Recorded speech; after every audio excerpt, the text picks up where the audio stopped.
성도 여러분 안녕하십니까? 2023년 4월 20일 목요 새벽 말씀 함께 나누겠습니다. 함께 나누실 하나님 말씀은 민수기 16장 1절에서 15절까지입니다. 본문에서는 고라 일당의 반역에 대한 말씀이 기록되어 있습니다. 본문을 통해서 성도는 맡은 일에 충성해야 함과 스스로 낮추며 하나님을 경외해야 함에 대한 말씀 묵상하며 나누겠습니다. 첫째 묵상할 내용은 성도는 맡은 일에 충성해야 한다는 것입니다. 본문 1절에 보시면 레위의 증손 고앗의 손자 이스할의 아들 고라와 르우벤 자손 엘리압의 아들 다단과 아비람과 벨렛의 아들 온이 당을 지었다라고 하였습니다. 여기 보시면 이스라엘 백성에게서 일어난 반역의 사건이 기록되어 있습니다. 그 반역은 두 지파에서 비롯되었는데 하나는 레위 지파요, 또 하나는 르우벤 지파였습니다. 레위 지파에서는 고라가 주동이 되었고 르우벤 지파에서는 다단과 아비람, 온이 당을 지었다고 하였습니다. 본문 2절에 보시면 이스라엘 자손 총회에서 택함을 받은 자, 곧 회중 가운데서 이름 있는 지휘관 250명과 함께 일어나서 모세를 거스르니라 라고 하였습니다. 반역을 일으킨 자들은 백성들의 신망을 받고 택함을 받은 지휘관 250명도 동조시켰습니다. 본문 3절에 보시면 이들이 모여서 모세와 아론을 거슬러 그들에게 이르되 너희가 분수에 지나치도다. 회중이 다 각각 거룩하고 여호와께서 그들 중에 계시거늘 너희가 어찌하여 여호와의 총회 위에 스스로 높이느냐라고 하였습니다. 고라의 반역은 모세와 아론의 리더십에 집중하고 있었습니다. 그들은 모세와 아론에게 분수에 지나치다라고 하였습니다. 그 말은 정도에 넘게 많이 차지하다라는 의미입니다. 무엇을 정도에 넘게 많이 차지하고 있다는 겁니까? 그것은 모세와 아론의 리더십을 의미합니다. 이에 대해 모세는 무엇라 하였습니까? 본문 9절에 보시면 모세가 고라를 향해 이렇게 책망하였습니다. 이스라엘의 하나님이 이스라엘 회중에서 너희를 구별하여 자기에게 가까이 하게 하사 여호와의 성막에서 봉사하게 하시며 회중 앞에 서서 그들을 대신하여 섬기게 하심이 너희에게 작은 일이겠느냐라고 하였습니다. 모세는 고라가 하나님이 그에게 맡겨주신 일을 작고 하찮은 일로 여겼다고 하였습니다. 그리고 본문 10절에 보시면 하나님이 너와 내 모든 형제 레위 자손으로 너와 함께 가까이 오게 하셨거늘 너희가 오히려 제사장의 직분을 구하느냐라고 하였습니다. 여기 보시면 고라는 제사장의 직분을 구했다 하였습니다. 고라는 모세의 사촌이며 또 레위 지파로서 성전을 섬기는 직분을 받은 자입니다. 그런데 사촌인 아론과 그의 자손들이 맡은 제사장직을 구했던 것입니다. 고라가 왜 모세와 아론에게 반기를 든 것입니까? 사촌 아론과 그 후손들이 맡은 제사장 일은 크고 중요해 보였고 자신과 자기 후손들이 맡은 성전 섬기는 레위인의 일은 하찮게 여겼다는 것입니다. 그렇기 때문에 왜 제사장 일을 아론과 그 후손들만 하느냐고, 왜 나는 안 되느냐고 반기를 들었던 것입니다. 이런 고라의 태도는 얼마나 무지하며 또 교만합니까? 하나님의 일은 사람의 눈에 어떤 것은 더 중요해 보이고 어떤 것은 하찮아 보일 수 있습니다. 하지만 사람들에게는 그렇게 보일지 몰라도 하나님의 일은 다 중요하고 다 큰 일들입니다. 달란트 비유에 보시면 2달란트 남긴 자나 5달란트 남긴 자나 주인에게 똑같은 칭찬을 들었습니다.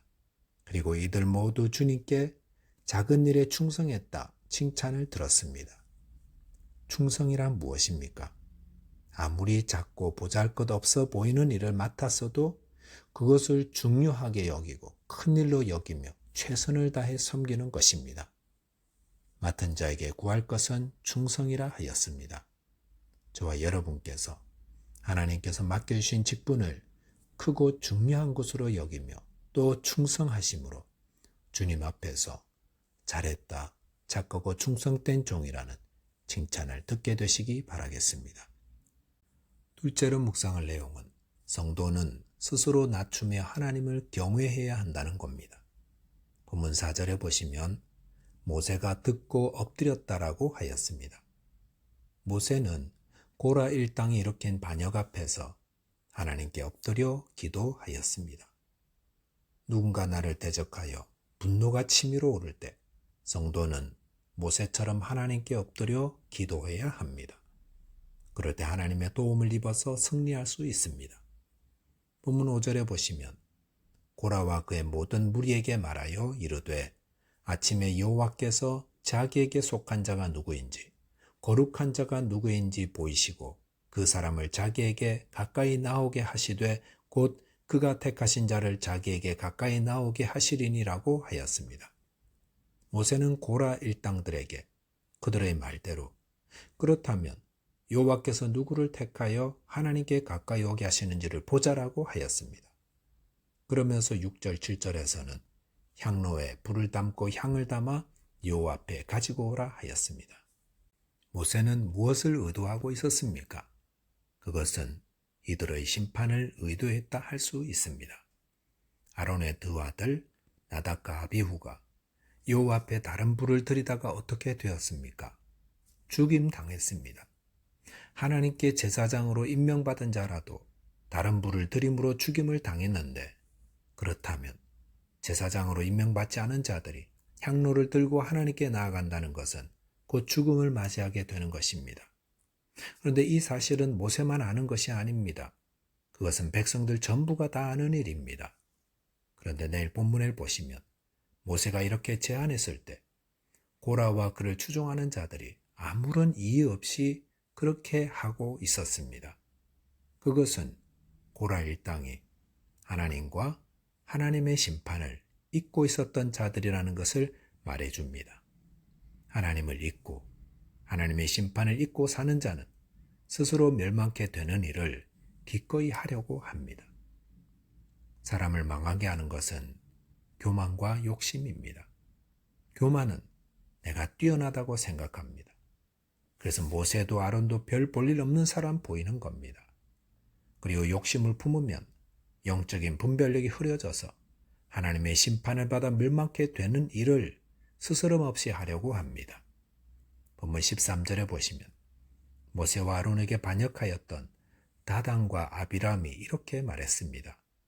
네가 우리를 적과 꿀이 흐르는 땅에서 이끌어내어 광야에서 죽이려 함이 어찌 작은 일이기에 오히려 스스로 우리의 왕이 되려 하느냐라고 하였습니다. 다단과 아비람은 애굽 땅을 적과 꿀이 흐르는 땅이라고 하였습니다. 적과 꿀이 흐르는 땅이라는 표현은 하나님이 주실 가나안 땅을 일컬을 때 쓰는 말입니다.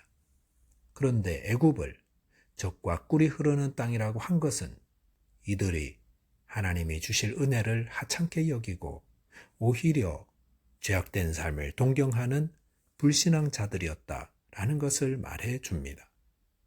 성도는 하나님이 주실 은혜를 사모하고 소망하는 자입니다. 그래서 이 땅에서 광야 같은 삶을 살 때에도 인내하며 믿음을 지킵니다. 하지만 불신앙자들은 죄악된 세상이 적과 꿀이 흐르는 땅입니다. 그들은 이 땅의 것들에 최고의 가치를 두고 이곳에 소망을 두고 삽니다. 잠언 3장 7절에 보시면 스스로 지혜롭게 여기지 말지어다 여호와를 경외하며 악을 떠날지어다 라고 하였습니다. 성도 여러분, 스스로 지혜롭게 여겨질 때 정말 조심해야 합니다. 그럴 때 넘어집니다. 성도는 자신은 미련하고 부족한 자임을 늘 고백하며 주님의 도움을 구해야 합니다. 또한 하나님을 경외해야 합니다. 하나님은 심판하시는 분이심을 알아 두려워할 줄 알아야 합니다. 그러지 않으면 멸망으로 인도하는 악으로 달려가고 결국 멸망하는 자 되는 것입니다. 여러분의 소망은 어디에 있습니까? 저와 여러분이 자신을 지혜롭게 여기지 말고 하나님을 경외함으로 악을 떠나는 자 되시기 바라겠습니다. 기도하겠습니다. 하나님 아버지, 저희에게 맡겨주신 주님의 일을 소중하게 받아 충성하게 하시되 저희 스스로 지혜롭게 여기지 말고 겸손하여서 하나님을 경외하는 자 되게 하여 주옵소서. 예수 그리스도 이름으로 기도하옵나이다. 아멘. 오늘도 믿음 안에서 승리하는 하루 되시기 바라겠습니다. 감사합니다.